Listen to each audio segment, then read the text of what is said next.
Maharashtra today 24 news, सत्य परिस्थितीचा सविस्तर आढावा।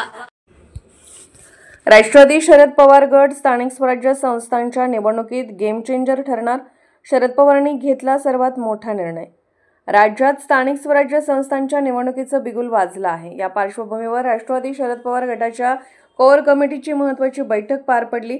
या बैठकीमध्ये मोठा निर्णय घेण्यात आला आहे। मराठा आरक्षणाच्या पार्श्वभूमीवर राज्यात हैदराबाद गॅजेट लागू करण्यात आला आहे की हैदराबाद गॅजेट लागू झाल्यानंतर मराठा समाजाचा ओबीसी मधून आरक्षणाचा मार्ग मोकळा झाला आहे। मात्र दुसरीकडे ओबीसी समाजाकडून हैदराबाद गॅजेटला विरोध होत आहे। मराठा समाजाला आरक्षण द्या, मात्र ते ओबीसी मधून नसावं अशी ओबीसी समाजाची मागणी आहे। त्यामुळे सध्या राज्यात मराठा समाजाविरोधात ओबीसी समाज असं चित्र निर्माण झालं आहे। त्यातच आता राज्यात स्थानिक स्वराज्य संस्थांच्या निवडणुकीची घोषणा झाली आहे। निवडणूक आयोगाकडून राज्यात नगरपंचायत आणि नगर परिषदांच्या निवडणुकीची घोषणा करण्यात आली आहे। या पार्श्वभूमीवर राष्ट्रवादी शरद पवार गटानं मोठा निर्णय घेतल्याची माहिती समोर येत आहे।